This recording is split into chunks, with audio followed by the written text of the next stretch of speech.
sobre a ansiedade, né? Sobre a preocupação com as coisas da vida, com o que haver de comer, com o que haver de beber, com o que haver de vestir.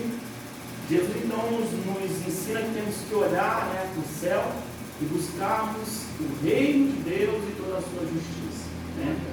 E eu tenho certeza que a maioria das pessoas, quando se dobram em oração diante de Deus, esquecem, né, de pedir pela justiça de Deus, de buscar a justiça de Deus, né? Quando nós olhamos assim no nosso conceito de justiça, né, nada mais é do que dar a alguém aquilo que a gente acha que é devido, né, que é de direito. Só que quando a gente olha para o nosso sistema, principalmente o nosso sistema, né, judiciário hoje em dia, tão corrompido, uma justiça tão falha, uma justiça que não se amolda à justiça de Deus, né, uma justiça que ela é variável, né, a mesma decisão que uma vez condenava, eles utilizam depois para libertar, sendo que não houve mudança nenhuma na lei. Então a gente vê que a justiça do homem, né, a justiça aqui da terra, ela busca o quê? Simplesmente os seus desejos próprios, né? E aí nós estamos diante de uma guerra política dividida, né, por ideologia, em que um lado se acha mais justo do que o outro, né? E cada um tenta implantar a sua ideologia como se fosse a verdadeira. E diante de um cenário tão caótico que nós vivenciamos, nós não podemos deixar de buscar a justiça de Deus, de chamar a justiça de Deus para a nossa vida, em todas as áreas da nossa vida. Porque a justiça de Deus, ela não falha, a justiça de Deus, ela não tarda, né? E aí, quando nós olhamos aqui o texto, o próprio Jesus nos ensinando a buscarmos a justiça de Deus, a trazermos a justiça de Deus aqui para a terra, sobre a nossa vida. Porque se nós formos o quê? Julgados pela justiça de Deus, nós seremos sempre bem julgados. Porque a justiça de Deus, ela caminha de mão dada com o quê? Com a sua misericórdia. Quando nós olhamos o texto lá em 1 Crônicas, né, capítulo 21, após Davi ter pecado contra Deus, ter feito assim, de própria vontade, um censo, sem a permissão de Deus, e ali ele reconhece que peca diante de Deus, então vem o juízo de Deus sobre ele. E Deus levanta então um vidente chamado Gade e fala, vai até Davi e fala, olha, vou colocar 3 situações diante de você, escolhe 3 anos, né, de fome na terra, ou 3 meses você sendo perseguido pelos seus inimigos, ou 3 dias em que vai ter pestilência sobre a terra, e também eu vou destruir Jerusalém. E Davi, ele teme aquele momento, ele fala que ele estava angustiado diante daquelas 3 terríveis propostas de Deus, mas ele olha para uma coisa primordial, ele olha para a justiça de Deus, e ele fala então para o vidente, diz, olha, para mim é melhor cair nas mãos de Deus do que cair nas mãos do homem. Porque ele sabe que nas mãos de Deus é o quê? A misericórdia. Deus julga com equidade. Deus age de misericórdia. Porque a misericórdia também é um atributo de Deus, né? E aí então Deus dá a sentença ali de vir a pestilência.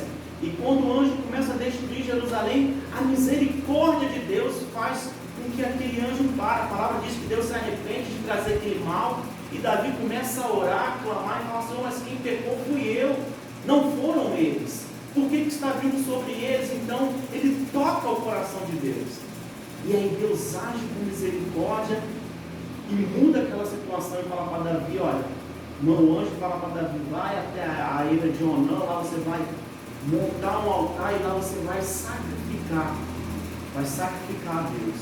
E Davi faz de acordo com o que Deus mandou, né? Então nós temos que aprender sempre buscar, chamar, clamar a justiça de Deus sobre a nossa vida, sobre as nossas causas, sobre o nosso país, né? E aí quando nós olhamos também lá em Êxodo capítulo 32, quando Moisés está lá no Monte Sinai, né, já 40 dias lá, e o povo acha que Moisés havia morrido, então chama Arão, ó, faça para nós um Deus aí para que ele vá diante de nós. E aí Arão acuado, manda todo mundo levar o ouro, e aí ele faz aquele bezerro de ouro. E aí Deus interrompe lá a sua conversa com Moisés e fala, olha, desce. E interessante que Deus estava tão triste com aquela situação, tão triste, que ele se reporta a Moisés dizendo que o teu povo, ele não fala o meu povo pecou, ele fala o teu povo, ou seja, não é nada meu, esse povo não é nada meu. Estava tão triste o coração de Deus, depois de tantas coisas que Deus havia feito pelo povo, e o povo constrói, né, um Deus para que vai à frente deles para eles adorarem. Ele fala, Moisés, desce porque o teu povo se corrompeu, eles fizeram lá um bezerro de ouro e estão adorando.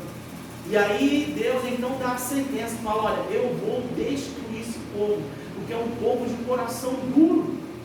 Então Deus decide, fala, Moisés, eu vou destruir e vou fazer de você uma grande nação, ou seja, vou tirar esse povo de cena e de você eu vou fazer uma grande nação. E aí Moisés, então, tentando ser mais justo que Deus, né? E aí então começa a mover o coração de Deus, né? E aguçar, entre aspas, a misericórdia de Deus. Fala, Senhor, mas como o Senhor vai destruir esse povo? Se o Senhor destruir esse povo, os egípcios vão falar que o Senhor tirou o povo para matar o povo aqui. O Senhor não vai ser visto como um Deus bom, mas como um Deus cruel. E olha, outra coisa, se o Senhor for destruir esse povo, risca o meu nome do teu livro. E aí vem a justiça de Deus, né? Não, mas a alma que pecar, essa morrerá. Isso é justiça. Isso é justiça. E nós temos que aprender a buscar para a nossa vida, todas as áreas da nossa vida, a justiça de Deus. Né? Porque por mais, né, que a justiça de Deus venha para nos julgar, Ele vai usar de misericórdia. Né? O peso dele vai ser diferente do que o sistema deste mundo que nós estamos vivendo. Amém? Vamos agora nos colocar em oração e vamos depois fazer as nossas orações chamando a justiça de Deus. A justiça de Deus sobre esta casa, sobre esse ministério, a justiça de Deus sobre as nossas vidas, né? Sobre as promessas que Ele tem feito para cada um de nós, a justiça de Deus sobre a nossa nação, e crendo, né?